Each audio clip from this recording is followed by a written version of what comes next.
এই গল্পের সমস্ত ঘটনাবলী কাল্পনিক। বাস্তবের সাথে এর মিল থেকে থাকলে সেটা অনিচ্ছাকৃত ও কাকতালীয়। ভৌতিক ঠিক কোন রকম কুসংস্কারকে প্রশ্রয় দেয় না।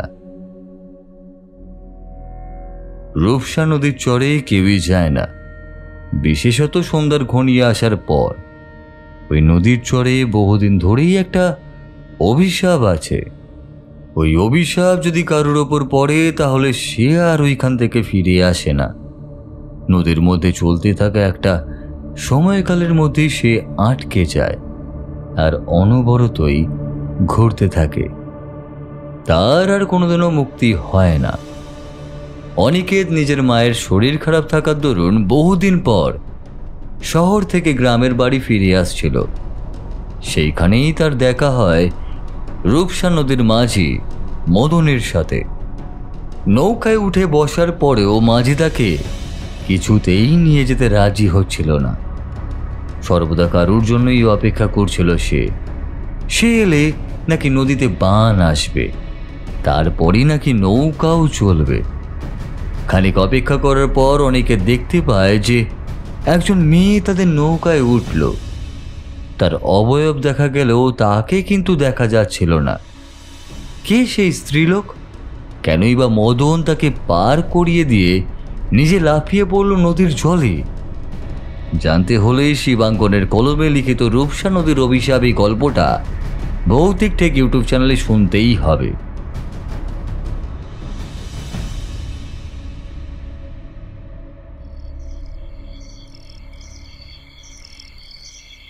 মাঝি ভাই, ও মাঝি ভাই, কেউ আছো নাকি?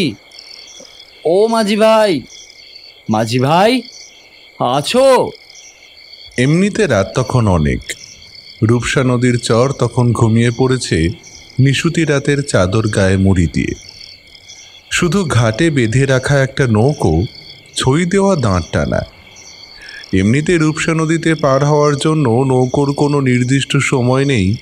2-4 লোক হলে তবে নৌকো ছাড়ে মাঝি। আর এই রাত বিরেতে কেউ পার হওয়ার জন্য আসবে না, এটা বিলক্ষণ জানে সে। তাই চড়ার পাশেই নিজের ঝুপড়ি ঘরে নাক ডাকিয়ে ঘুম দিয়েছে মদন, এই রূপসা নদীর শিমুলচণ্ডী ঘাটের একমাত্র মাঝি। ওগো, একবার উঠেই দেখো না, কেউ মনে হয় ডাকছে জানো। ছাড় তো বউ, এই এত রাতে মেলা ভ্যাচ ভ্যাচ করিস নে তো। কে আর এই রাত বিরেতে ঘাট পার হতে আসবে? হ্যাঁ না গো, দেখোই না উঠে। আমার যেন মনে হলো কেউ একজন যেন ডাকছে। ও মাঝি, কেউ আছো আমাকে নদী পার করিয়ে দেওয়ার জন্য? আমার ভীষণ বিপদ, আমাকে এখনই ওই পারে যেতে হবে। লক্ষ্মী এবার ঠেলে তোলে মদনকে। ওট মুখ পোড়া মিনসে, তোর না কাজ নদীতে কেউ আসলে তাকে পার করে দেয়া, আর তুই কিনা এখানে পড়ে পড়ে ঘুমোচ্ছিস। অবশেষে কোনো উপায়ান্তর না দেখে উঠে বসে মদন। একেবারে ইচ্ছের বিরুদ্ধে কোনো মতে লুঙ্গিটাকে ভালো করে পেঁচিয়ে নিয়ে কোমরের কাছে একটা কোষে গিঁট দিয়ে বেরিয়ে আসে ওর ঘর থেকে। আর এসেই হাঁক পেরে ওঠে, কে কে ওখানে? মাঝি ভাই, আমার নাম অনিকেত বন্দ্যোপাধ্যায়। আমার আসলে এই নদী পার হয়ে ওপারে যাওয়াটা খুব দরকার। আপনি যদি দয়া করে আমাকে একটু নদীটা পার করে দেন তবে আমার বড় উপকার হয়। অনিকেত? তা এই নামে তো এই গ্রামে কেউ থাকে না। তা বাবু, আপনার থাকা হয় কোথায়? আমার বাড়ি কলকাতা। আমি শিমুলচণ্ডীতে এসেছিলাম একটা কাজে, আর সেটা মিটতেই এত রাত হয়ে গেল। কই না তো, আমি তো আপনাকে নৌকা করে পার করে এই গ্রামে আনিনি। আপনি মিছে কথা কইছেন। আমি কোনো মিথ্যে কথা বলছি না মাঝি ভাই। হঠাৎ আপনাকে আমি মিথ্যে কথা কেন বলতে যাব বলুন তো? আমি বড় রাস্তা দিয়ে বাসে করে এসেছি, আর সব থেকে বড় কথা, আপনাকে আমি এত কৈফিয়ত দেবই বা কেন? আমার খুব দরকার ওপারে যাবার। আপনি আমাকে ওপারে নিয়ে চলুন, আর তার জন্য যা ভাড়া হয় আমি না হয় তার থেকে 2 টাকা বেশিই দেব। তাহলে এখন এত কথা কিসের আছে বলুন তো? দেখুন, এখন অনেক রাত হয়েছে। আপনাকে আমি ওপারে নিয়ে যাব কি যাব না সেটা আমার মর্জি। তাই আপনার কথা আমার সঠিক মনে না হলে আমি আপনাকে ওপারে নিয়ে যাব না। না না, দোহাই আপনার, এমনটা করবেন না। আমাকে আপনি দয়া করে ওপারে পৌঁছে দিন। আমার ওপারে যাওয়াটা ভীষণ দরকারি মাঝি ভাই। আমার মা ভীষণ অসুস্থ, আমাকে ওনার কাছে যেতেই হবে। সে ঠিক আছে, আপনার মায়ের শরীর কি খুবই খারাপ? মানে কোনোভাবে আগামীকাল সকালে ভোরের আলো ফুটলে গেলে কি অনেক দেরি হয়ে যাবে? মানে ওনার আজ রাতেই মরে টরে যাওয়ার কোনো সম্ভাবনা নেই তো?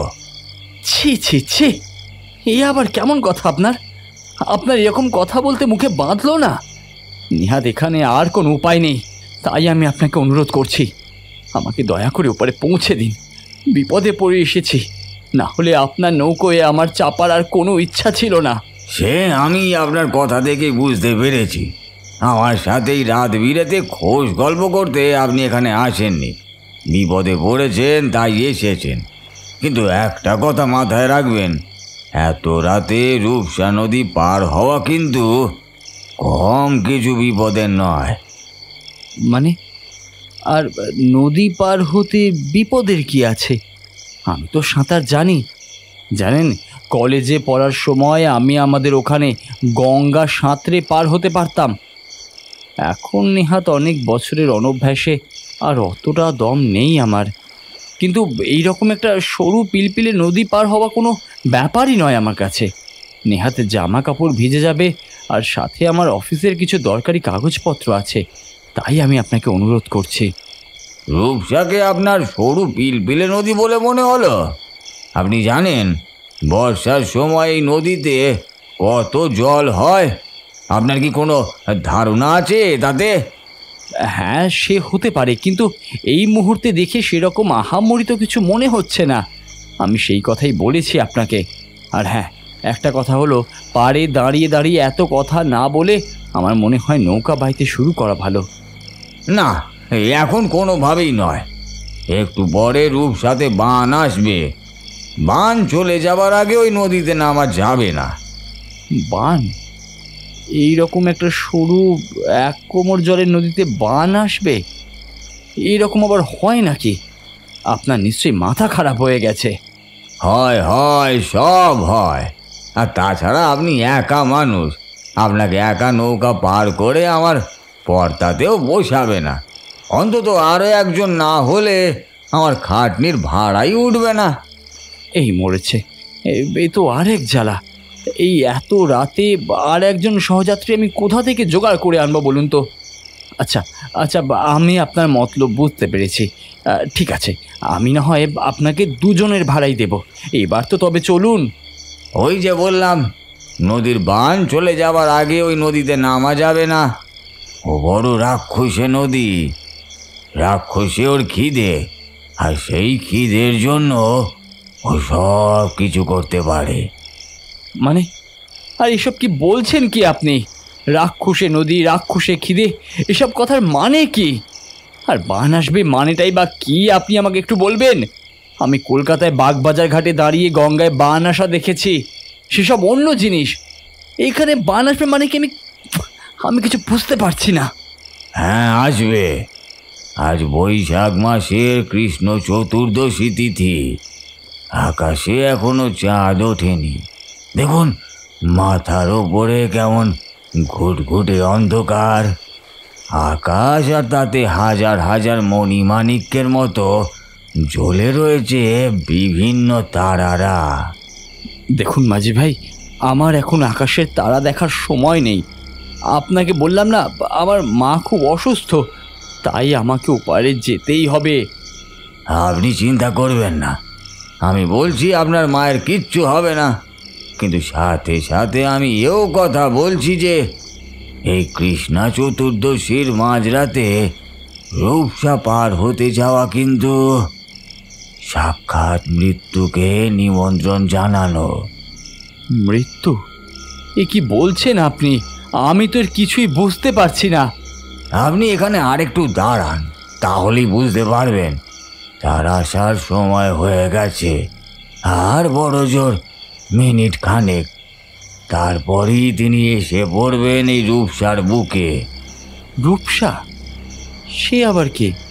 ও, নদীর কথা বলছেন তো? বুঝতে পেরেছি। আর সে এসে পড়বে মানে কি? আপনি কি কোনো ভদ্র মহিলার কথা বলছেন? তিনিও কি ওপারে যাবেন নাকি, বা মানে কি বলছেন? ভদ্র মহিলা, ভালোই বলেছেন।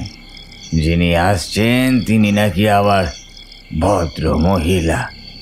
তিনি আমাদের মা জননী গো, মা জননী।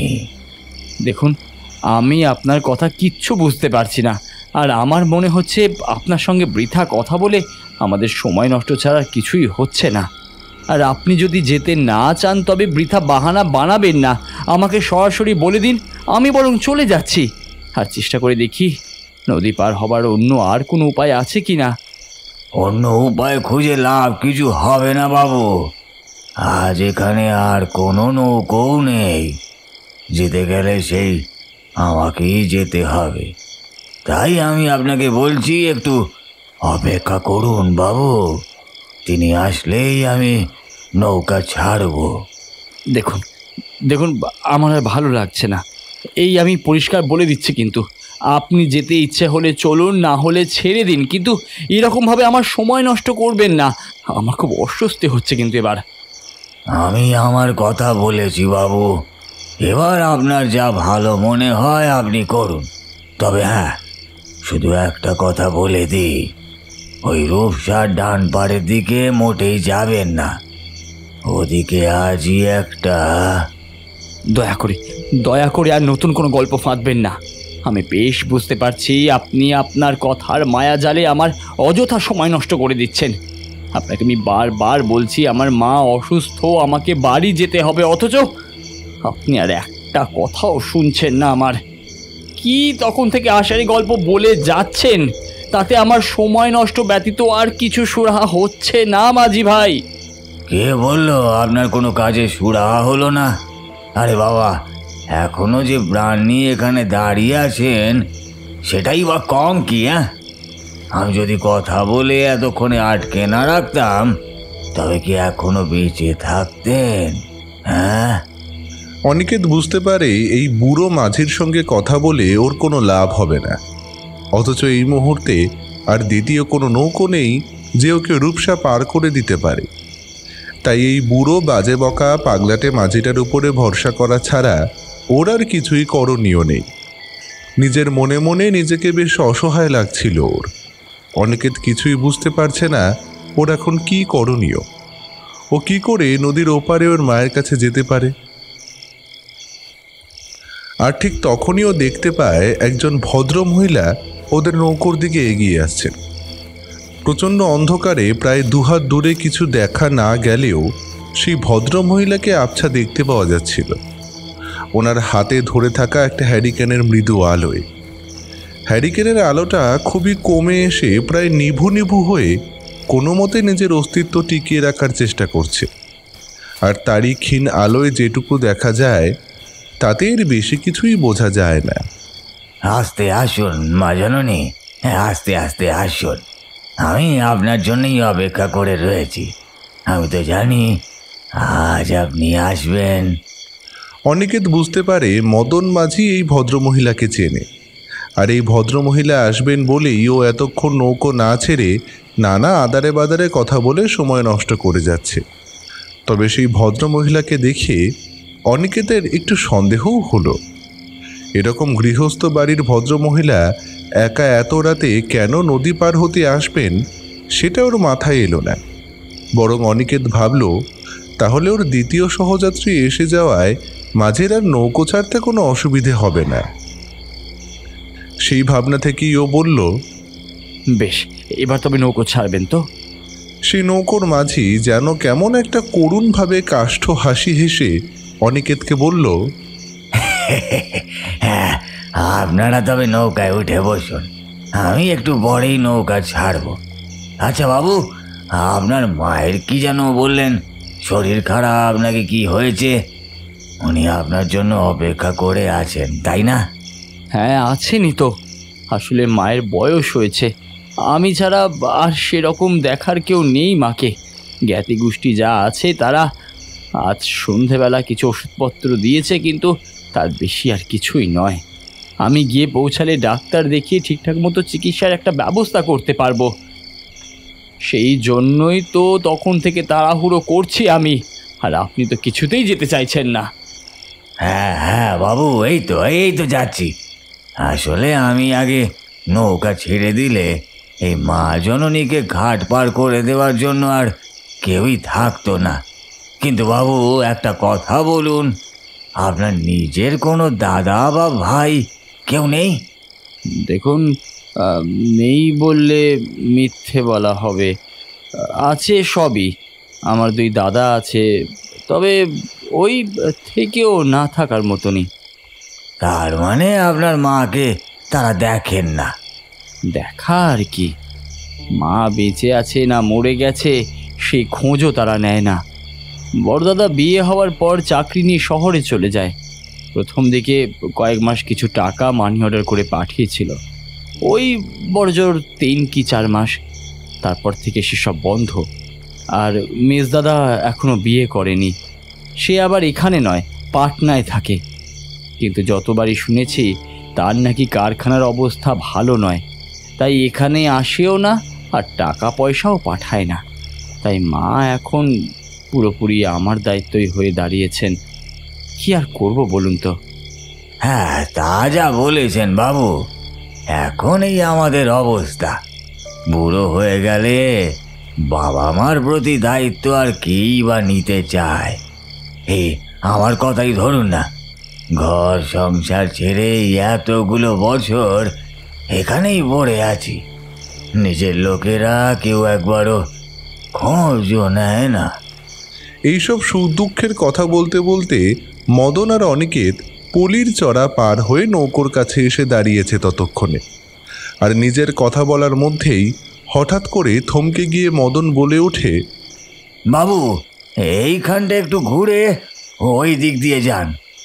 এই জন্যই নরম মাটির উঁচু ঢিবিটা রয়েছে, এইটাতে মোটেই পা দেবেন না, কেমন? সে ঠিক আছে, কিন্তু কি এটা? আপনি ওদিক দিয়ে গিয়ে নৌকায় উঠে বসুন, তারপর বলছি। অনিকেত লক্ষ্য করে মদন নামের মাঝি ভদ্রলোক ওকে ওই উঁচু ঢিপির ব্যাপারে সাবধান করলেও ওদের থেকে একটু পেছনে হেঁটে আসা সেই একাকী ভদ্রমহিলাকে কিন্তু কিছুই বলে না। তবে এসব ব্যাপারে মাথা না ঘামিয়ে অনিকেত মদনের দেখানো পথে উঁচু ঢিপিটা এড়িয়ে রূপসা নদীর তীরে এসে পৌঁছয়। নৌকোটা ঠিক ওদের সামনেই বাঁধা আছে, তবে এবার নৌকায় উঠতে গেলে ওদের জামা প্যান্ট একটু ভিজে যাবে। তাই মদন তখনই গিয়ে বলে, দাঁড়ান বাবু, আমি নৌকা থেকে গিয়ে একটা কাঠের পাটা দিচ্ছি, ওইটা দিয়েই আসুন। মদনের প্রস্তাবটা মন্দ লাগে না অনিকেতের। খামোখা নিজের চামড়ার জুতোটা ভেজাতে চাইছিল না ও, তাই একটু দাঁড়িয়ে পড়ে আর যেন চোখের অঘোষিত একটা ইঙ্গিতে সেই ভদ্রমহিলাকে দেখিয়ে দেয়। নৌকো থেকে মদন পাটা দিলে অনিকেত বলে, উনি আগে উঠুন, সবার শেষে না হয় আমি উঠব। আর ওদিকে মদন ওর ধুতির হাঁটুর কাছ অব্দি পেঁচিয়ে প্রায় পায়ের গোছ পর্যন্ত জলে ডুবিয়ে নৌকোর দিকে এগিয়ে যায় আর 2 হাতে ভর করে নৌকোয় ওঠে। একটা লম্বা কাঠের পাটা টেনে বার করে আনে নৌকোর ছইয়ের ভেতর থেকে। তারপর সেটা এগিয়ে দেয় নদীর চরে দাঁড়িয়ে থাকা অনিকেতদের উদ্দেশ্যে। এইটা দিয়ে ধীরে ধীরে উঠে আসুন বাবু। হ্যাঁ আসছি, কিন্তু মাঝি ভাই, আপনি বললেন না তো ওই উঁচু ঢিপিটা কি, ওতে কি আছে? ও সেরকম কিছু নয় বাবু, এখানকার লোকজনরা তো খুবই গরিব, তাই এদের বাড়িতে কেউ মরে গেলে পুরো কাঠ কিনে মৃতদেহ পোড়াবার মতো পয়সা এদের নেই। তাই যতটুকু পারে টুকটাক পুড়িয়ে বাকিটাই রূপসার পাড়ে এনে পুঁতে রেখে যায়। পুঁতে রেখে যায় মানে? ওই আতপোড়া শরীরগুলো? হ্যাঁ তাই তো, এখানেই জলের মধ্যে থাকতে থাকতে ধীরে ধীরে সেই দেহগুলো পচে গলে মিশে যায় মাটির সঙ্গে। না না, সেটা হতে পারে, কিন্তু সেই সমস্ত আতপোড়া বা আতপচা দেহগুলো এখানকার মাটিকে তো দূষিত করে তুলবে। তারপর সেই সমস্ত দূষণ গিয়ে মিশবে রূপসার জলে। পরিবেশের জন্য এটা তো একেবারেই ভালো কথা নয়। তা বাবু, আপনি ভুল কিছু বলেননি, কিন্তু গ্রামের এই গরিব মানুষরা তো অত শত বোঝে না, আর বুঝলেও ওদের কিছু করারও নেই, কারণ ওদের কাছে সেই বুড়ো মরা পোড়াবার মতো কাঠ কেনার পয়সার কোনো সংস্থানই নেই। কোত্থেকেই বা পাবে বলুন না? এমনিতেই গ্রামে চাষবাস সেরকম ভালো কিছুই হয় না, আর বাইরে শহরে সেভাবে কাজ করতে যাওয়ারও লোক নেই।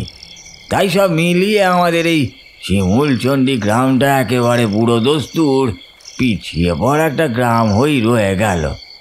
মানুষের দুবেলা নুন আনতে পান্তা ফুরায়, তারা কি আর এত পরিবেশ দূষণ বোঝে বাবু? কিন্তু আপনাদের এখানে প্রশাসন কখনো বারণ করে না? হ্যাঁ, তা অবশ্য করে না তা নয়, কিন্তু ওই যে বললাম, শুধু বারণ করলেই তো হবে না। লোকগুলো যে ভারী গরিব। তাহলে আপনি বলুন, এখানকার লোক মরলে তারপর সেই মৃতদেহ নিয়ে কী বা করবে? হ্যাঁ, অনর্থক অন্যকে জ্ঞান দিতে গিয়ে অনিকেত নিজেই যে একটা বড় প্রশ্নের সামনে পড়ে গেছে তা বেশ বুঝতে পারে। তাই আর কথা না বাড়িয়ে প্রসঙ্গ পাল্টায়। দেখুন, শহরে কিন্তু অনেক কড়া নিয়ম।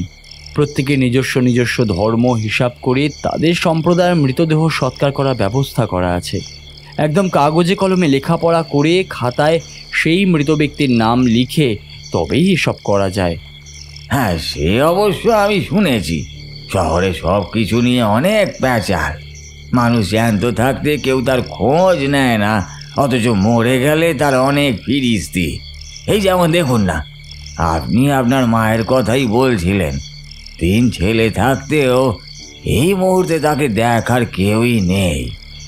জানি না বাবু, এমন শহরে কেতাবি জীবন থেকে কি লাভ? মদনের এই কথা শুনে বেশ অপ্রস্তুতে পড়ে যায় অনিকেত।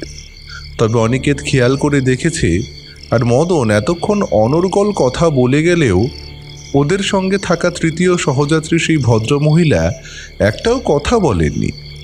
নিজের মতো কথা বলতে থাকলেও সেই ভদ্রমহিলার কথা মনে হতেই আবার যেন কেমন একটা আড়ষ্টতা জড়িয়ে ধরে অনিকেতকে। একটা এইটুকু নৌকোয় 3 জন মানুষ বসে আছে, ও অনর্গল কথা বলে যাচ্ছে, আর মদনও সেই মতো উত্তর দিয়ে যাচ্ছে, অথচ সেই ভদ্রমহিলা একেবারে চুপ। এত রাতে একজন ভদ্রমহিলা ওদের সাথে নৌকোয় চেপে যাচ্ছেন, ব্যাপারটা ভাবতেই কেমন যেন অস্বস্তি হয় অনিকেতের। মনে একটু শিহরণ জাগে। তাই নিজেই এবার আগ বাড়িয়ে সেই ভদ্রমহিলার উদ্দেশ্যে বলে, দিদি, আপনি না হয় ছুঁয়ের ভিতর গিয়ে বসে একটু বিশ্রাম নিন। এতক্ষণ সেই ভদ্রমহিলার উদ্দেশ্যে কেউ কোনো কথা না বলায় ওনার দিকে কারোরই খেয়াল ছিল না।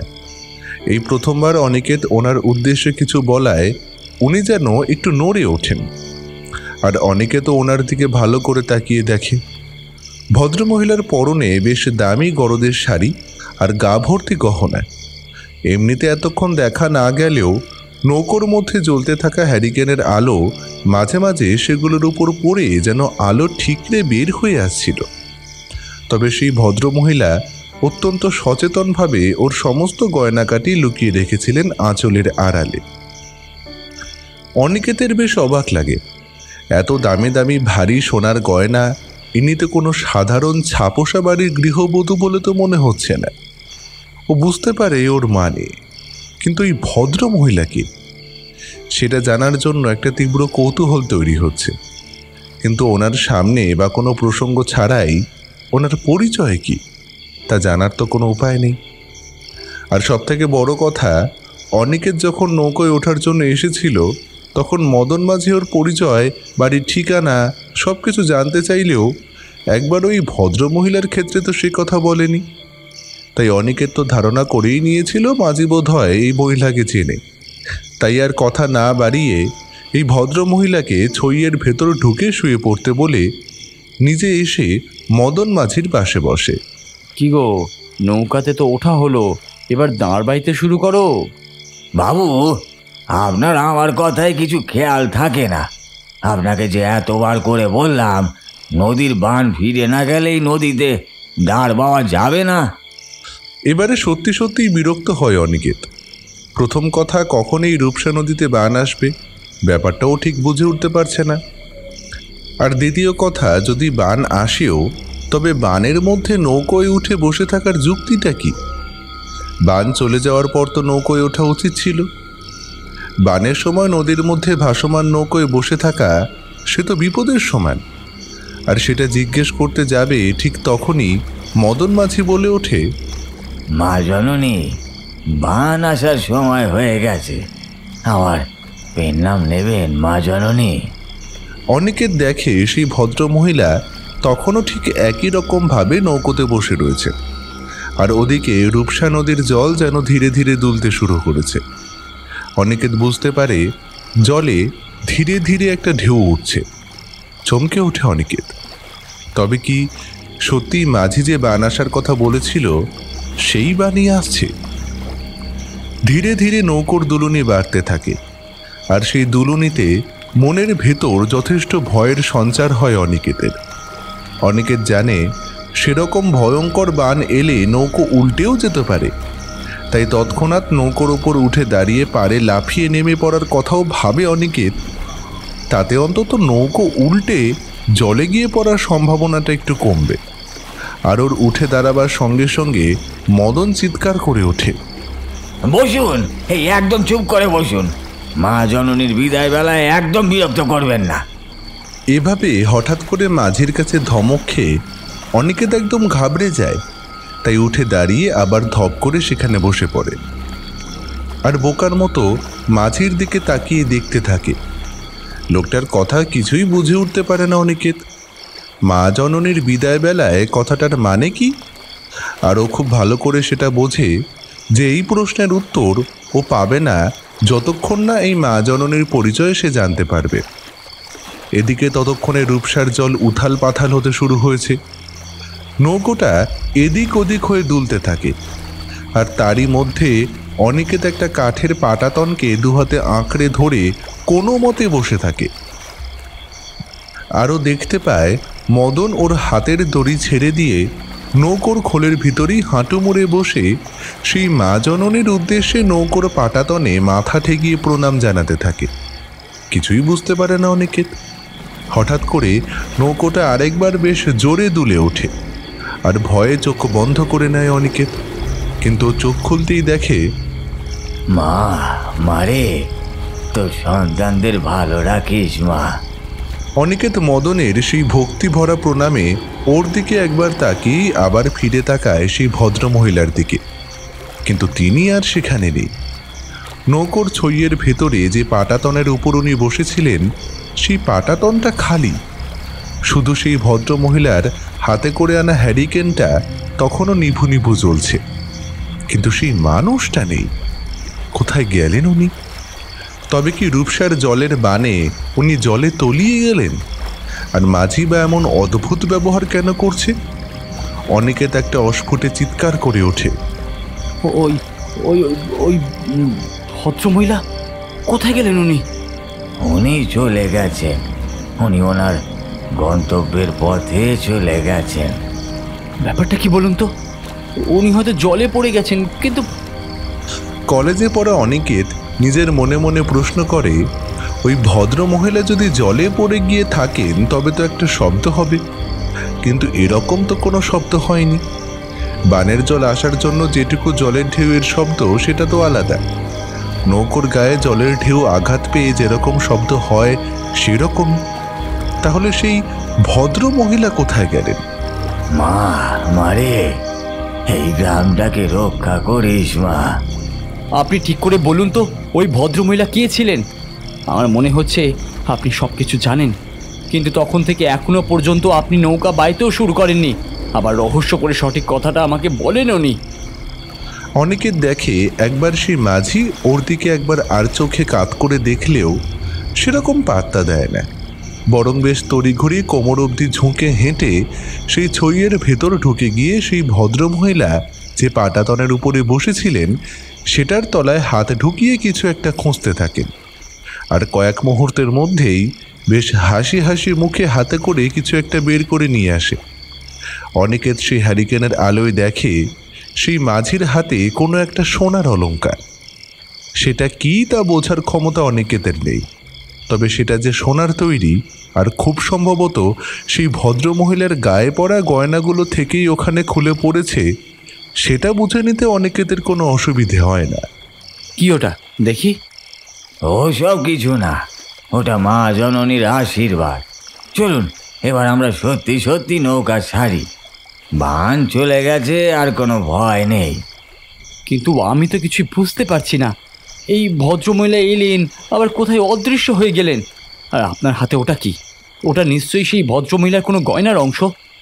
আপনি ওটা আপনার ওখানে পঞ্চায়েতের কাছে জমা করে দেবেন, যাতে ওই ভদ্রমহিলা পরে খোঁজ করলে ওটা উনি ফেরত পান। অনিকেতের কথা শুনে সেই মাঝি খুব অবাক হয়ে ওকে জিজ্ঞেস করে, ওই মা জননী এই সোনার গহনার খোঁজ করবেন? আপনি কি পাগল হয়েছেন নাকি? হ্যাঁ, উনি তো এ যাবৎ কোনো দিন এই গয়নার খোঁজ করেননি। উনি তো প্রতি বছর আমাকে এভাবেই একটা করে গয়না দিয়ে যান। মানে প্রতি বছর গয়না দিয়ে যান কথাটার মানে কি? আপনি পুরো ব্যাপারটা কি সেটা আমাকে একটু বুঝিয়ে বলুন তো। আগে বলুন, ওই ভদ্রমহিলা কে? এত রাতে এত সোনার গয়না পরে উনি কোথায় পার হতে যাচ্ছিলেন? আর তার থেকেও বড় কথা, নদীতে বান আসার পর উনি কোথায় হারিয়ে গেলেন? উনি কোথাও হারিয়ে যাননি। উনি এভাবেই প্রতি বছর বৈশাখ মাসের কৃষ্ণ চতুর্দশীতে নৌকা পার হওয়ার জন্য আসেন। আর ওই দিনই এই রূপসা নদীতে রাত্রে একটা বানও আসে। বছরে আর কোনো দিনও এই বান আসে না, আসে শুধুমাত্র ওই একদিনই। আর সেই মুহূর্তে এই হাওয়ায় মিলিয়ে যান আমার নৌকা থেকে। আর প্রতি বছর উনি আমাকে একটা করে সোনার গয়না দিয়ে যান, ওনাকে রূপসা নদী পার করে দেওয়ার পারিশ্রমিক হিসাবে। পারিশ্রমিক? আপনি নদী পার তো দূরের কথা, নৌকাটা দিয়ে শিমুলচন্ডী গ্রাম থেকে ছেড়ে একটা ইঞ্চিও এগোননি। যেমন নৌকা ঘাটে বাঁধা ছিল এখনো ঠিক সেই রকমই বাঁধা আছে। তাহলে ঘাট পার হবার পারিশ্রমিকটা কিসের? বাবু, নদী কি শুধু সেটাই যেটা চোখে দেখা যায়? আমাদের এই মৃত্যুলোকে এরকম কত কত নদী আছে যা জীবনের প্রতিটা মুহূর্তে আমাদের পার হতে হয়। পাপের নদী, পুণ্যের নদী, কর্মফলের নদী। আর সেই সব নদী পার হতে গেলেও তো খেয়া দরকার। ধরুন না, এই মা জননীকে আমি এরকমই এক নদী পার করে দিলাম, আর এই সোনার কানের দুল জোড়া আমার তারই পারিশ্রমিক। অনিকেত খুব ভালো করে সেই মাঝির হাতের দিকে তাকিয়ে থেকে বলে, আপনার ভুল হচ্ছে কোথাও। আপনাকে আপনার মা জননী ঠকিয়ে গেছেন। একজোড়া কানের দুলের পরিবর্তে আপনার হাতে ধরা শুধুমাত্র একটা, আর একটা কানের দুল আপনাকে উনি ফাঁকি দিয়ে গেছেন। না বাবু, মা জননী কোনোদিনও কাউকে ফাঁকি দেন না, দিতেও পারেন না। এই দেখুন। এই কথা বলে মদন ওর কোমরে জড়ানো গামছার খুঁট থেকে একরকম দেখতে আর একটা কানের দুল বের করে। দুটোকে একসঙ্গে হাতে নিয়ে অনিকেতের দিকে এগিয়ে ধরে। সেটা দেখে চমকে ওঠে অনিকেত। এ কি, আর একটা কানের দুল? এটা আপনার কাছে এলো কোথা থেকে? কোথা থেকে আবার? মা জননী আগে কোনো বছর দিয়েছেন হয়তো। তবে আমার মনে হচ্ছে আমাদের এই মা জননীর কথা আপনার এবার আর না জানলেও চলবে না। এবার আপনার সেটা দরকার পড়বে, তাই ব্যাপারটা আপনাকে খোলসা করেই বলি। এই কথা বলে মদন কয়েকটা মুহূর্ত চুপ করে কি যেন একটা ভেবে নেয়। তারপর আবার বলতে শুরু করে, নিজের মনে মনে ব্যাপারগুলো সব গুছিয়ে নিয়ে। ওদিকে মদন ততক্ষণে দাঁড় বাইতে শুরু করেছে, আর ওর ছোট্ট ডিঙি নৌকোটাও ঢেউয়ের মাথায় নাচতে নাচতে মাঝ নদীর দিকে এগিয়ে চলেছে। বুঝলেন বাবু, আমাদের মা জননী হলেন সাক্ষাৎ মা অন্নপূর্ণা।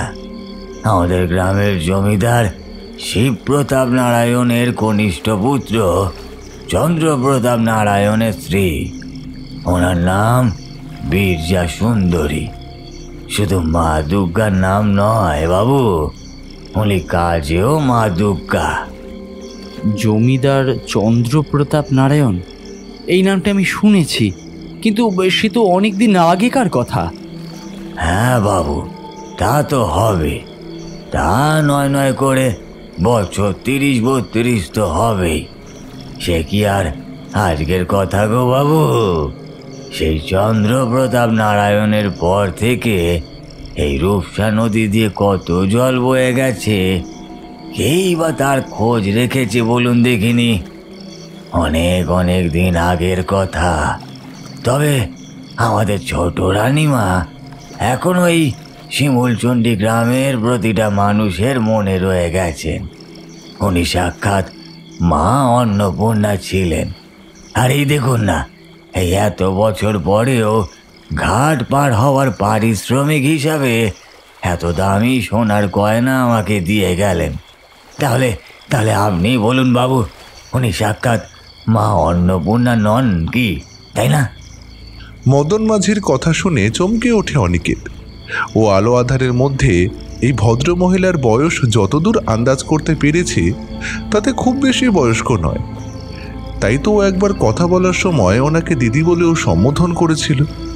কিন্তু মদন যা বলছে তাতে তো ছোট জমিদার মার এখন অনেক বেশি বয়স হবার কথা। অবশ্য যদি তিনি বেঁচে থাকেন তবেই। মনে মনে হিসাবটা ঠিক মেলাতে পারে না অনিকেত, তাই আবার একবার মদনের উদ্দেশ্যে বলে, আপনার কোথাও ভুল হচ্ছে না তো? মানে ছোট জমিদার মা এখন এইখানে? উনি প্রতি বছর এই দিন ঘাট পার হওয়ার জন্যই আসেন। দিনটা আমার এখনো মনে আছে, বৈশাখ মাসের কৃষ্ণ চতুর্দশী। সেই ভয়ঙ্কর দিনটাই উনি রূপসা পার হতে পারেননি। পারলে হয়তো ওনাকে সেদিন মরতে হতো না, আর এভাবে বারবার ফিরে আসতেও হতো না মুক্তির জন্য। মরতে হতো না মানে? কথাটা বলতে গিয়ে গলাটা যেন কেঁপে ওঠে অনিকেত, আর সেটা বুঝতে পেরেই মদন হেসে ওঠে। এতেই ভয় পেয়ে গেলেন বাবু? এবার থেকে এই ঘাটে যে আপনাকেই নৌকা পারাপার করতে হবে। এ পাশের শিমুলচণ্ডী আর ও পাশে রূপসীনগর, এই দুই ফেরিঘাটের মধ্যে শুধু যাওয়ার আশা। এই তো আপনার ভবিষ্যৎ গো বাবু, আর আপনি এখনই ভয় পাচ্ছেন।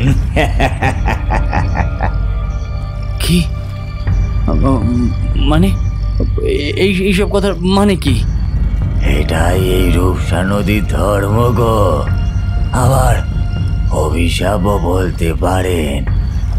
এখানে একজনকে এই নদীর ঘূর্ণিপাকে আটকে পড়ে রয়ে যেতে হয় লোক পারাপারের জন্য। যেমন দেখছেন না, এই জীবনের 32টা বছর আমি যেমন করে চলেছি, আজ আমার কাজ শেষ। এবার থেকে আপনার কাজ শুরু বাবু। মদন মাঝির কথা শুনে গলা ভয়ে শুকিয়ে কাঠ হয়ে আসে অনিকেতে, আর ওর সামনে জলে ঝপাং করে একটা লাফ দিয়ে মদন সাঁতরে চলে যেতে থাকে। আর রূপসা নদীর ঠিক মাঝখানে নৌকোর মধ্যে একাকী দাঁড়িয়ে থাকে অনিকেত। ভয় যেন হাত পা অবশ হয়ে আসে ওর। চিৎকার করে ডাকে মদনকে, মাঝি, ও মাঝি, আর যেও না, আমাকে এখানে একা ফেলে যেও না। ততক্ষণে মদন সাঁতরে বেশ খানিকটা এগিয়ে গেছে নৌকো থেকে, আর সেখান থেকেই পেছন ফিরে ওর উদ্দেশ্যে বলে, বিদায় বন্ধু, বিদায়। তোমাকে অনেক অনেক ধন্যবাদ। ধীরে ধীরে ক্ষীণ হয়ে আসে মদনের কণ্ঠস্বর। রূপসা নদীতে মদনের সাঁতার কাটার ফলে একটা ঢেউ উঠেছে, আর সেই ঢেউয়ের শব্দে কোথাও যেন হারিয়ে গেছে মদনের কণ্ঠ। সবকিছুর মধ্যে শুধু ঢেউয়ের তালে দুলতে থাকা একটা ছোট্ট ডিঙি নৌকো, আর তার মধ্যে দাঁড়িয়ে অসহায় হতাশ অনিকেত। এই পরিস্থিতিতে ও কোথায় যাবে, কি করবে, কিছুই বুঝতে পারে না। মদন এভাবে জলে লাফ মেরে চলে যাওয়ার কারণ কি তা ওর কোনো ধারণাতেই নেই। মনের ভেতরে ডুকরে একটা কান্না গলা অবধি উঠে আসে অনিকেতের। এই প্রায় মাঝরাত্রিরে এবারও কি করবে?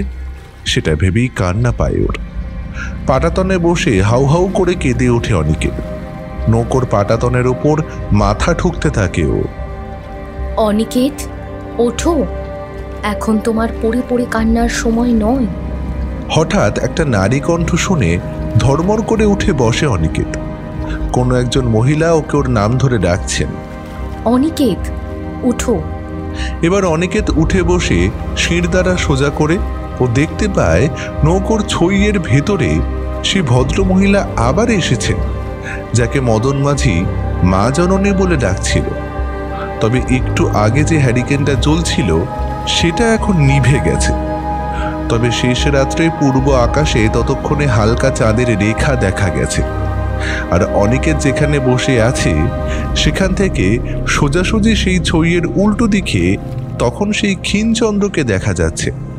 না, তাতে আকাশে যে জ্যোৎস্নার ঢল উঠেছে তা নয়, কিন্তু অনিকেতের যেন মনে হয় সেই ক্ষীণচন্দ্র সেই ভদ্রমহিলার ছায়ামূর্তির ঠিক কপালের ওপরে স্থির হয়ে আছে, ঠিক যেন সত্যিই এক দেবী মূর্তি যার মাথার উপরে চন্দ্র শোভা দিচ্ছে। আর সেই দিকেই হতবাক হয়ে তাকিয়ে থাকে অনিকেত। অনিকেত, আগামী দিনে তোমার ভবিষ্যৎ কি তা তুমি জানো। মদন তোমাকে সেই কথা বলেছে। তুমি সেই ভবিষ্যৎ মেনে নিতে প্রস্তুত তো? মা, মা আপনি কে? আর আমার ভবিষ্যৎ মানে? এই নৌকার মাঝি আমায় বলেছিল এখন থেকে আমাকে এই নৌকা বাইতে হবে, আর শিমুলচণ্ডী আর রূপসানগরের মাঝে লোকজনদের নদী পার করাতে হবে। এই কেমন কথা মা? আমি একটা অফিসে চাকরি করি, আর তাছাড়া আমার মা বাড়িতে অসুস্থ। আমি আমার মায়ের কাছে যাওয়ার জন্য এই নৌকায় উঠেছিলাম, কিন্তু তারপর থেকে যে কি হয়ে গেল আমি আর কিছু বুঝতে পারছি না। এখানে এতক্ষণ অবধি চোখের সামনে তুমি যা দেখেছ তা বোঝার সাধ্য তোমার নেই। আর তুমি তোমার ব্যাপারে যা বললে তার বিন্দু বিসর্গ এই শিমুলচণ্ডীতে এসে প্রযোজ্য নয়। একবার যখন তুমি এই সময়ের আবর্তে প্রবেশ করেছ তখন এখান থেকে তোমার আর নিস্তার নেই। এই আবর্তনে তোমাকে চক্রাকারে ঘুরতেই হবে। এটাই যে এই রূপসা নদীর অভিশাপ। অভিশাপ? কিন্তু কার অভিশাপ? আমি তো এরকম কোনো কিছুই করিনি। আমি তো শিমুলচণ্ডী গ্রামে জ্ঞান তো কোনো পাপ করিনি। না, কোনো পাপ তুমি করনি, মদনও করেনি। এই পাপ করেছিল এমন একজন যাকে তোমরা কেউ চেনো না। কিন্তু বিধাতার এমনই পরিহাস যে সেই পাপের ফল অভিশাপ হয়ে ফিরে এসেছিল রূপসা নদীর ওপরে। কোনো কিছু অপরাধ না করেও সেদিনের সেই পাপের ভাগিদার হয়ে গিয়েছিল রূপসা। আর এই রূপসার তীরে যেই আসে তাকেই সেই পাপের বোঝা মাথায় করে বইতে হয়। কি পাপ? কিসের পাপ? আমাকে বলবেন না? তোমাকে মদন বোধহয় বলেছিল শিমুলচণ্ডীর জমিদার বংশের কথা। আমার শ্বশুরমশাই শ্রীযুক্ত শিব প্রতাপ নারায়ণ আমাকে পাত্রী হিসেবে পছন্দ করে এনেছিলেন ওনার কনিষ্ঠ পুত্র চন্দ্রপ্রতাপ নারায়ণের জন্য। তখন আমার শ্বশুরমশাই যথেষ্ট বৃদ্ধ। জমিদারির কাজকর্ম প্রধানত দেখভাল করেন ওনার জ্যেষ্ঠ পুত্র তথা আমার ভাসুর সূর্যপ্রতাপ নারায়ণ। কারণ আমার স্বামীর বয়স তখন সবে 18 কি 19, আর আমি যখন জমিদার বাড়িতে বউ হয়ে আসি তখন আমার বয়স মাত্র 14। তাই এই বয়সে আমার স্বামী জমিদারের কাজকর্মের দায়িত্ব নেওয়ার জন্য যথেষ্ট পরিণত হয়ে ওঠেননি। আর ওই দিকে আমার শ্বশুরমশাই ওনার জ্যেষ্ঠ পুত্রকে ওনার উত্তরসূরি হিসেবে একেবারেই পছন্দ করতেন না, ওনার ঔদ্ধত্য, অহংকার এবং অমিত ব্যয়িতার জন্য। আর সেই একই কারণে শিমুলচণ্ডী গ্রামের মানুষও সূর্যপ্রতাপ নারায়ণকে একেবারেই পছন্দ করতেন না। কিন্তু বিধাতার এমন অদ্ভুত এক পরিহাস যে সকলের প্রিয় পাত্র হলেও আমার স্বামী তখন বয়সে কম হওয়ার জন্য পরবর্তী জমিদার মশাই হিসেবে তিনি স্বীকৃত হতে পারছিলেন না। আমার শ্বশুরমশাই এবং প্রজাদের সেই অপছন্দের কারণ জানতে পেরে আমার ভাসুর সূর্যপ্রতাপ নারায়ণ যেন আরও অহংকারী আর অত্যাচারী হয়ে ওঠে। এর আগেও বহুবার সূর্যপ্রতাপের অত্যাচারে গ্রামে নানান অসন্তোষ তৈরি হয়েছিল, তবে সে সব ক্ষেত্রেই আমার শ্বশুরমশাই নিজে হস্তক্ষেপ করে প্রজাদের শান্ত করেছিলেন।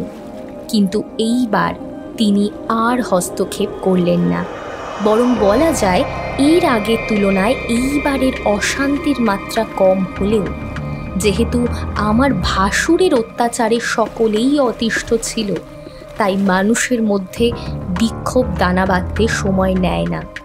সকলেই ভেবেছিল জমিদার শিবপ্রতাপ বাবুর অনুরোধে হয়তো সব কিছু কয়েকদিনের মধ্যেই প্রশমিত হয়ে পড়বে, কিন্তু বাস্তবে হলো ঠিক উল্টো। জমিদার শিবপ্রতাপ বাবুর নির্দেশে বেশ কিছু তরোয়াল এবং বল্লম পৌঁছে দেওয়া হলো বিক্ষোভী কৃষকদের কাছে, যাতে তারা তাদের লক্ষ্যে সফল হতে পারে। আমি যেহেতু রাজবাড়ির ভেতরের সমস্ত খুঁটিনাটি খবর জানতাম, তাই আমি বুঝতে পেরেছিলাম আমার শ্বশুর মশাইয়ের পরিকল্পনা, কারণ উনি বুঝতে পেরেছিলেন সূর্যপ্রতাপ ধীরে ধীরে ওনার নিয়ন্ত্রণের বাইরে চলে যাচ্ছে, আর সে এতটাই অহংকারী এবং উদ্ধত যে কারোর কোনো সুপরামর্শ সে নিত না। তাই জমিদার বাবু চেয়েছিলেন সেবারের বিক্ষোভটা হোক, ওকে প্রজাদের হাতেই শিক্ষা পাওয়ানোর ব্যবস্থা করতে চেয়েছিলেন উনি।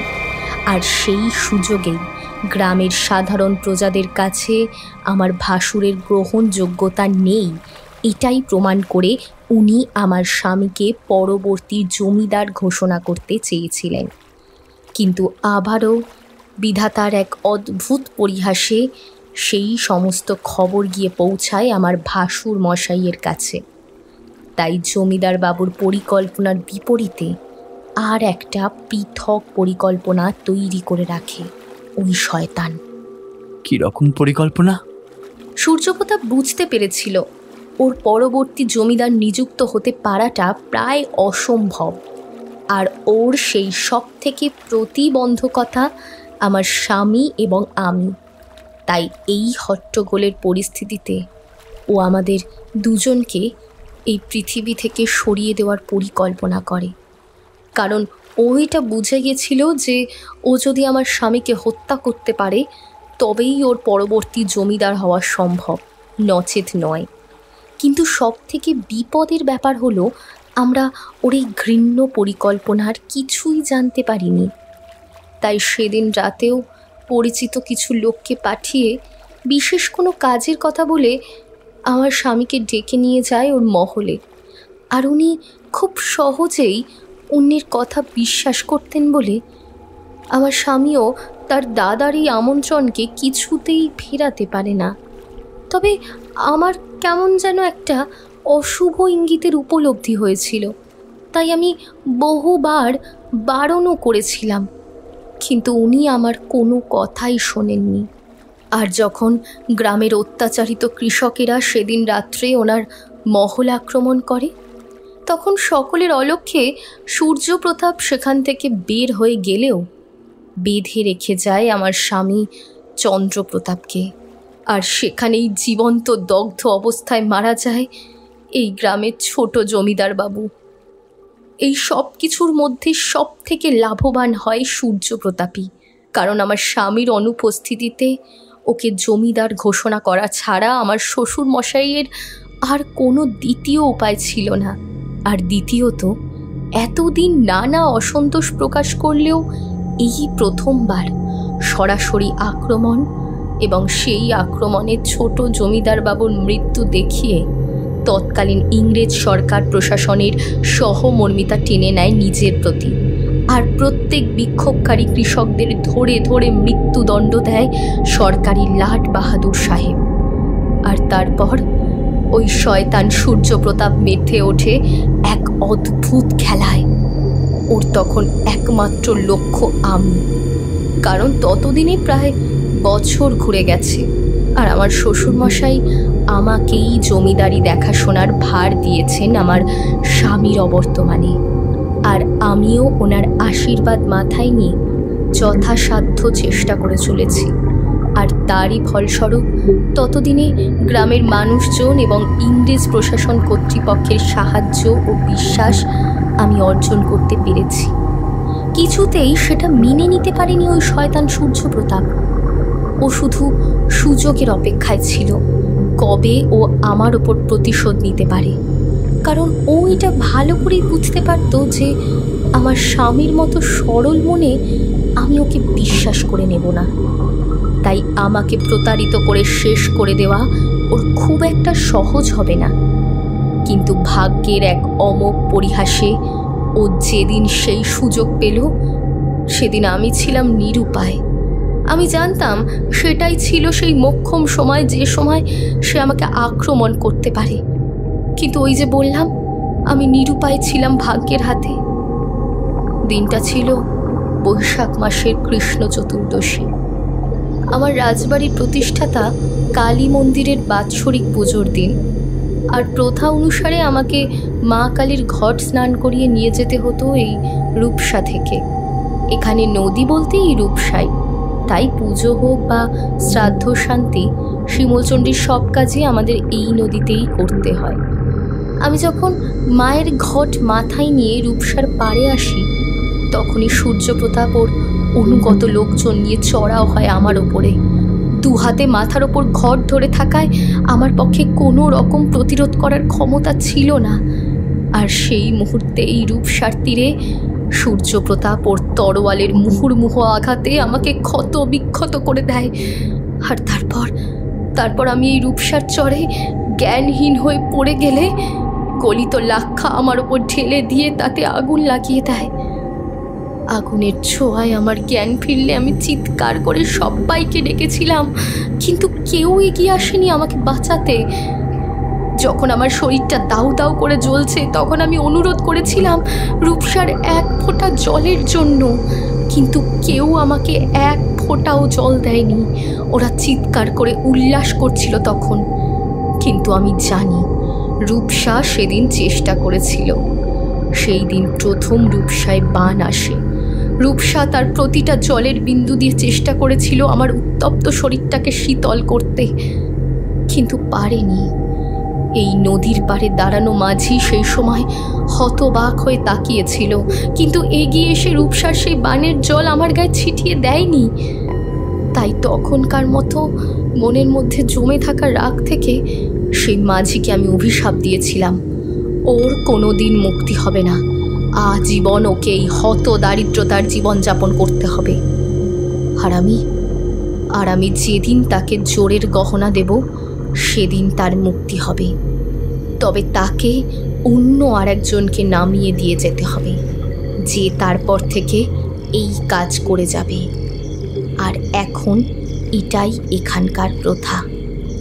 সেই জন্যই কি মদন আজ আমাকে এখানে নামিয়ে দিয়ে চলে গেছে? আজ তুমি নিজের দিকেই তাকিয়ে দেখো অনিকেত, তবেই তুমি আসল ব্যাপারটা বুঝতে পারবে। সেই ছায়ামূর্তির কথায় চমকে ওঠে অনিকেত। নিজের দিকে তাকিয়ে দেখে এ কি অবস্থা হয়েছে ওর। কেমন রোগা হয়ে গেছে, গাল ভেঙে গেছে, মুখে খোঁচা খোঁচা দাড়ি, নিজের মুখে চোখে হাত দিয়ে নিজেই নিজেকে চিনতে পারে না। এ কোন অনিকেত? এ তো সম্পূর্ণ ওর অচেনা। কোথায় সেই চেহারার চমক, সব যেন হারিয়ে গেছে ওর। তুমি এই রূপসার চরে 16 বছর আটকে আছো অনিকেত। এর মাঝে এতগুলো বছর কেটে গেলেও তুমি এর কিছুই বুঝতে পারোনি। তুমি তোমার অন্তরের সত্তা দিয়ে ঘুমিয়েছিলে, আর বাইরের সত্তা দিয়ে নৌকো করে অগণিত মানুষকে নদী পার করিয়ে এসেছো এতদিন। তাই সেই সব কথা তোমার কিছুই মনে নেই। আমি এখানে 16 বছর আটকে আছি? আপনি কি বলছেন কি মা? তুমি তোমার শরীরে সময়ের ছাপ উপলব্ধি করতে পারছো না অনিকেত? অনিকেত এবার ভালো করে নিজের শরীরের দিকে তাকিয়ে দেখে। সত্যিই সে এখন জড়তায় আক্রান্ত। অকাল বার্ধক্য যেন গ্রাস করেছে তার শরীরের লাবণ্য। সে বুঝতে পারে সময়ের এই বয়ে যাওয়ার তথ্য সঠিক। ও হয়তো এভাবেই আটকা পড়ে আছে এই রূপসার চরে। আর ঠিক তখনই ওর মাথায় আসে ওর মায়ের কথা। ও ছাড়া যে ওর মায়ের আর কেউ ছিল না। তাহলে এই এতগুলো বছরে ওর মা কেমন আছেন? উনি আদেও বেঁচে আছেন তো? তুমি চিন্তা করো না অনিকেত, এই 16টা বছরে তোমার মায়ের দেখভাল করার ব্যবস্থা আমি করেছি। তোমার মা তোমার এখানে আটকে থাকার কথা জানেনও না। উনি জানেন তুমি শহরে কাজের সূত্রে গেছো, আর প্রতি বছর আজকের এই নির্দিষ্ট দিনে তোমার একটি অবিকল প্রতিভু তোমার মায়ের সাথে গিয়ে দেখা করে আসে। আমার আশীর্বাদে তিনি সমস্ত রোগমুক্ত। আর্থিকভাবে তার কোনো অভাব আমি রাখিনি। কিন্তু আমার কি হবে? আমার এই চক্রভূ থেকে কি মুক্তির উপায় মা? আমাকে বলে দাও। রূপসা নদীর এই অভিশাপের চক্রবুহের কোনো মুক্তি হয় না, তবে তোমার মুক্তির আজ সময় হয়েছে। আজ তুমি ফিরে যাবে তোমার মায়ের কাছে। তার মানে আজকে আরেকজন কাউকে? হ্যাঁ, তুমি ঠিকই বলেছ। আজ মাঝরাতে অন্য একজন এই চক্রবুহে প্রবেশ করতে চলেছে, আর সে প্রবেশ করে গেলে তবেই তোমার মুক্তি। মনে রাখবে, আজ শেষ রাতে যখন চাঁদ উঠবে তখনই সেই মাহেন্দ্রক্ষণ। তবে মনে রেখো, তোমার এই চক্রটি এই রূপসা নদীর শেষ চক্র। তোমার পরে যে আসবে তার এই চক্র থেকে আর কোনো মুক্তি নেই। যাও, তুমি প্রস্তুত হও। আজ রাতের তোমার যাত্রী আসছে, তাকে তোমায় ঘাট পার করে দিতে হবে যে। আমার যাত্রী কে সে? আর এই চক্রের শেষ মাঝি মানে তার কি মুক্তি নেই মা? সে কে আর তার মুক্তি আছে কিনা সে কথা তুমি নিজেই বুঝতে পারবে। যাই হোক, আমি আর কিছুই বলবো না। তোমার মঙ্গল হোক। নিজের অজান্তেই সেই ছোট রানীমার ছায়ামূর্তির দিকে তাকিয়ে প্রণাম করে এপাশে ওপাশে দেখতে থাকে অনিকেত।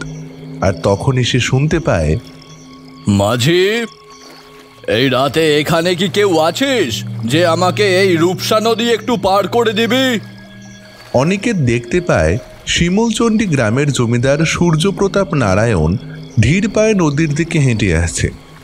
ওনার পরনে গিলে করা পাঞ্জাবি আর কোকড়ানো ধুতির খুঁটটা পকেটে গোঁজা, হাতে একটা বেশ নকশা করা ছড়ি। এমনিতে বয়সের ছাপ ওনার শরীরে লাগলেও এখনও দেখে বোঝা যায় চেহারায় অসুরের মতো জোর। মেরুদণ্ড সোজা, চওড়া কাঁধ আর বেশ চওড়া বুকের ছাতি। সত্যি কথা বলতে কি, কোনো দৌড়দণ্ড প্রতাপ জমিদারবাবু বলতে যেমনটা বোঝায়, ওনাকে দেখে ঠিক সেরকমটাই মনে হচ্ছিল। আর সাথে মানানসই বাজখাই গলা। কি এইখানে কি কেউ নেই নাকি যে আমাকে নদীটা পার করে দিতে পারে? হাত জোর করে কোমরের থেকে সামনের দিকে একটু ঝুঁকে অনিকেত এগিয়ে যায়। ওনার সামনে নিজেকে এভাবে আত্মসম্মানহীনভাবে দেখে নিজের উপরেই ঘৃণা হয় অনিকেতের। ওর কি অবস্থা! এই কি 16 বছর আগের কলকাতার কলেজে পড়াশোনা করা সেই ডাকাবুকো ছেলে অনিকেত? এই 16টা বছর ওকে যেন কতটা বদলে দিয়েছে। নিজেকে দেখেই নিজেকে চিনতে পারে না অনিকেত। অবশ্য তার কয়েক মুহূর্তের মধ্যেই নিজের বাস্তব পরিস্থিতির হিসাব করে বলে, এই তো বাবু, আমি আছি। আপনি নৌকায় গিয়ে বসুন, আমি এক্ষুনি আসছি। হ্যাঁ, তাড়াতাড়ি চল, আমার আবার হাতে সময় নেই। সে তো হবেই কর্তাবাবু, কত ব্যস্ত মানুষ। শিমুলচণ্ডী গ্রামের সমস্ত প্রজাদের ভগবান তো আপনি। কিন্তু বাবু, এই এত রাতে নদী পার হয়ে আপনি কোথায় যাবেন? মানে আমি বলতে চাইছি, কারো কোনো বিপদ আপদ হয়নি তো? বিপদ না, ঠিক বিপদ নয়, তবে আপদ বলতে পারিস। আমার একমাত্র মেয়ে সংযুক্তার সাথে অনেক ভালো সম্বন্ধ করে রূপসানগরের একটা পাত্রের বিয়ে দিয়েছিলাম। তার নয় করে সোনা দানা গয়নাগাটি সব কিছু দিয়েই ভরিয়ে দিয়েছিলাম। পাত্রপক্ষ যা চেয়েছিল তার চেয়ে অনেকটা বেশিই দিয়েছিলাম। কিন্তু আমার মেয়ের শ্বশুর পক্ষটা একদম ভালো না রে। ওর বরের একটা শয়তান দাদা আছে, সে নাকি ওদের বিরুদ্ধে কি একটা চক্রান্ত করেছে। তা মেয়ে আমার যখনই আমাদের বাড়িতে এসেছে তখনই ও সেই শয়তান ভাসুরের কথা বলে। লোকটা নাকি কী সব জাল দলিল টলিল করে সব সম্পত্তি দখল করে নিতে চায়। যদি এই শিমুলচণ্ডী গ্রামের লোক হতো তবে আমি তার মজা দেখিয়ে দিতাম, কিন্তু রূপসানগরে তো আমি কিছুই করে উঠতে পারিনি। খবর এসেছে সে নাকি আবার কি ব্যারাম ঘটিয়েছে, তাই যাই গিয়ে দেখি। ও পারিবারিক অশান্তি, ভাববেন না জমিদার বাবু, ও সব বাড়িতেই একই জিনিস। গতকাল আপনার বাড়িতে তো আজকে আমার বাড়িতে ওসব লেগেই আছে। তবে হ্যাঁ, যখন সত্যি সত্যি নিজের কোনো মানুষ বিপদে পড়ে তখন সেই বিপদের আঁচটা ঠাহর করা যায় অনেক বেশি, কি তাই না জমিদার বাবু? হ্যাঁ, সে তো বটেই। কথাটা বলতে গিয়েই কেমন যেন থমকে গেলেন সূর্যপ্রতাপ বাবু। তারপর একটু ঢোক গিলে নিয়ে বললেন, হ্যাঁ, সেই কথাটা ঠিকই, তবে আর সেটা নিজের বাড়িতে হলে যে কষ্টটা হয় সেটা বুকে বড় বেদনা দেয়, কি তাই না জমিদারবাবু? ও জমিদারবাবু, তাই না? ভেবে দেখুন তো, এই এই একই রকম কষ্টই তো সেদিন পেয়েছিলেন আমাদের ছোট জমিদার বাবু আর ওনার স্ত্রী বিরজা দেবী। কই সেদিন তো আপনি কোনোভাবে দুঃখ প্রকাশ করেননি, বড় উল্লাস করেছিলেন নিজের পরবর্তী জমিদার হতে পারার গর্বে। সেদিন তো আপনার মনে হয়নি আমাদের ছোট রানীমার মৃত্যুর সংবাদ পেয়ে ওনার বাবাও কতটা কষ্ট পেয়েছেন? কি বলছিস তুই এসব? কে তোদের ছোট রানীমা? এই শিমুলচণ্ডী গ্রামের প্রকৃত জমিদার আপনার ছোট ভাই শ্রীযুক্ত চন্দ্রপ্রতাপ নারায়ণের স্ত্রী, আমাদের ছোট রানীমা শ্রীমতী বিজয়া সুন্দরী দেবীর কথা বলছি আমি, যাকে এই রূপসা নদীর তীরে নির্মম প্রহার করে গায়ে আগুন লাগিয়ে দিয়েছিলেন আপনি। আর তার শরীরে ক্ষীণ প্রাণ অবশিষ্ট থাকা সত্ত্বেও তাকে জ্বলন্ত দগ্ধ হয়ে মরতে হয়েছিল। বীরজা সুন্দরীর কথা শুনে চমকে ওঠে সূর্যপ্রতাপ নারায়ণ। কে তুই? তুই কি করে জানলি বীরজা সুন্দরীর কথা? কে কে কে বলেছে তোকে, বল? কেউ বলেনি জমিদার বাবু, কেউ বলেনি, কিন্তু এই রূপসা নদীর তীরে সেদিন যে নারকীয় হত্যালীলা তুমি করেছিলে তা আজও এই নদীর তীরে প্রতিটা বালির কণার ভিতরে সঞ্চিত রয়ে গেছে। আজও কান পাতলে এখানে ছোট রানীমার ক্রন্দন ধ্বনি শুনতে পাওয়া যায়। আজ তুমি তোমার মেয়ের জন্য এতটা চিন্তিত, অথচ একদিন ঠিক এই রকম ভাবে শুধুমাত্র সম্পত্তির লোভে তুমি হত্যা করেছিলে তোমার ভাই আর তার স্ত্রীকে। আজ তোমার সেই পাপের পরিণতি লাভের দিন জমিদার বাবু। অনেকে দেখতে পায় ওর নৌকোর ছইয়ের ভিতর আবার ধীরে ধীরে সেই অন্ধকারময় ছায়ামূর্তিটা ফুটে উঠেছে। সেই পাটাতনের উপরে পায়ের ওপর পা তুলে তিনি বসে আছেন। প্রায় ছুটে গিয়ে নৌকোর বাঁশের খুঁটিতে ঝুলে থাকা হ্যারিকেনটার আলো আরও বাড়িয়ে দেয় অনিকেত। আর সেই হ্যারিকেনের আলোয় যেন আস্তে আস্তে সেই ছায়ামূর্তির মুখাবয়ব দেখতে পায়। সম্পূর্ণ ফ্যাকাশে তার গায়ের রং, আর গায়ের চামড়া যেন জলে ভিজে ফোসকার মতো ফুলে উঠেছে বিভিন্ন জায়গায়। আর ঘোমটার ফাঁক দিয়ে মুখের যেটুকু দেখতে পাওয়া যায় সেটা কঙ্কালসার। যেটুকু মাংস তাতে অবশিষ্ট লেগেছিল সেগুলো নদীতে বসবাসকারী জলজ প্রাণীরা খুঁটে খুঁটে খেয়ে নিয়েছে। চোখের গোলকগুলো ফাঁকা, আর তাকে দেখি চিৎকার করে ওঠে সূর্যপ্রতাপ। কে কে ও? এমন ভয়ানক মূর্তি আমি আগে কখনো দেখিনি। সে কি ভাসুর ঠাকুর, আপনি আমায় ভুলে গেলেন? এই রূপসা নদীর চড়ায় আপনি আমায় কুপিয়ে খুন করেছিলেন, ভুলে গেছেন আপনি? আপনি ভুলে গেছেন শিমুলচণ্ডীর পরবর্তী জমিদার হওয়ার লোভে এই চড়াতেই পুড়িয়ে মেরেছিলেন আপনি আমাদের? আপনি ভুলে গেছেন আপনার কনিষ্ঠ ভাইকেও আপনি কীরকম নির্দয়ভাবে হত্যা করেছিলেন? না না, এসব মিথ্যে, এসব চক্রান্ত। অনেকে দেখতে পায় রূপসা নদীর চর থেকে দুটো হাত উঠে এসে আঁকড়ে ধরে সূর্যপ্রতাপের পা। ভয় চিৎকার করে ওঠেন উনি। টাল সামলাতে না পেরে পড়ে যান সেই নরম বালির চড়ায়। অনেকে তো বুঝতে পারে সেই হাত দুটো ওনার পাগুলোকে শক্ত করে চেপে রেখেছে। সূর্যপ্রতাপ আপ্রাণ চেষ্টা করছেন নিজেকে সেই টান থেকে মুক্ত করতে, একটা সময় যন্ত্রণায় ছটফট করতে থাকেন উনি, কিন্তু কিছুতেই সেই হাতের টান থেকে উনি বের হতে পারেন না। ধীরে ধীরে সেই হাত দুটো ওনাকে টেনে নিয়ে যেতে থাকে মাটির ভিতরে। আকাশ বাতাস কাঁপিয়ে চিৎকার করে ওঠেন সূর্যপ্রতাপ। নদীর চড়ার ঠিক ওপরেই যে বড় বটগাছটা আছে, সেখান থেকে ঝাঁকে ঝাঁকে পাখি চমকে উঠে ডানা ঝাপটায় সেই প্রচণ্ড শব্দে। তাদের মধ্যেও একটা ভয়ঙ্কর ভয় দানা বেঁধেছে, যেন সত্যি সত্যি একটা চরম কিছু ঘটতে চলেছে। আমাকে বাঁচাও, বাঁচাও আমাকে! আমি জানি রূপসার এই চোরাবালির গর্ত বহু মানুষের প্রাণ কেড়ে নিয়েছে। আমাকে তুমি বাঁচাও, আমি মরতে চাই না। না জমিদার বাবু, তা তো আর সম্ভব নয়। আপনি এখন যে দুর্ভোগ উপলব্ধি করছেন তা আপনারই পাপের ফল। রূপসার জল ধীরে ধীরে বাড়ছে, তাতে ঢেউ উঠছে একটু একটু করে। হয়েছে, ওই দেখুন, এখনই রূপসায় বান আসবে। আজ তো কৃষ্ণ চতুর্দশী, চাঁদ উঠতে উঠতে সেই শেষ রাত।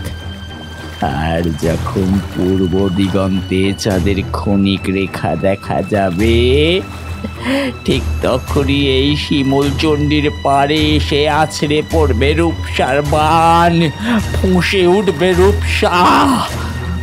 অনিকেতের সেই বজ্রকণ্ঠ শুনে চমকে ওঠে সূর্যপ্রতাপ। এই রূপসায় বান আসবে? এ কি করে সম্ভব?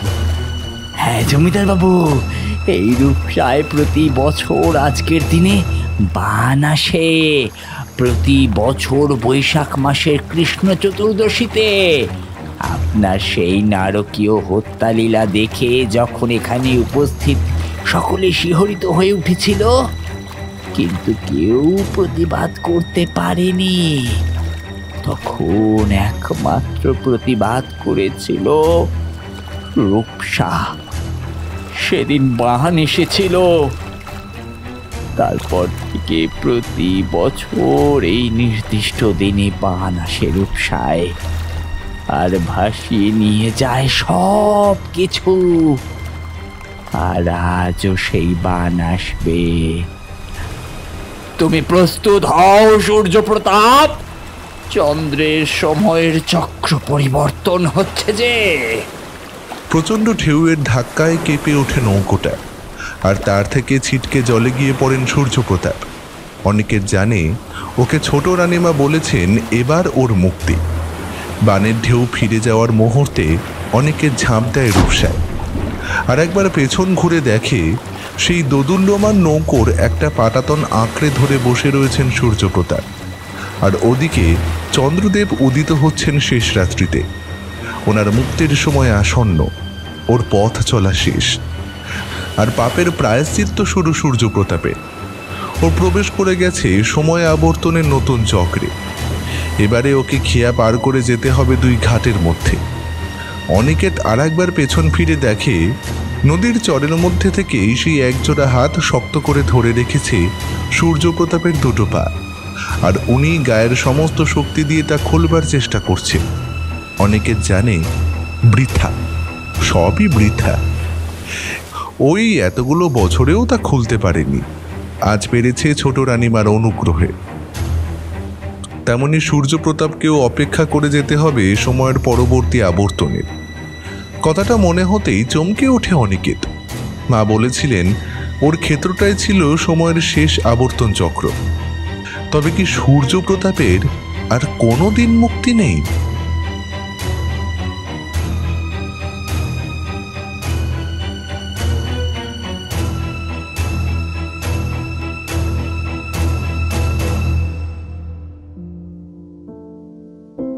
তাহলে কেমন লাগলো আমাদের আজকের এই গল্প? আজকের গল্পের সূত্রধার এবং মদনের চরিত্রে রয়েছি আমি বুবাই। আজকের গল্প পাঠে রয়েছে শুভধর। অন্যান্য চরিত্রে অভিনয় করেছে বাল্মীকি, মৌমিতা, রৌনক ও শিউলি। তাহলে আজকের জন্য এটুকুই। আবার দেখা হচ্ছে অন্য একটি রোমাঞ্চকর একটি নতুন গল্প নিয়ে। ততদিন সুস্থ থাকুন আর শুনতে থাকুন ভৌতিক ঠেক।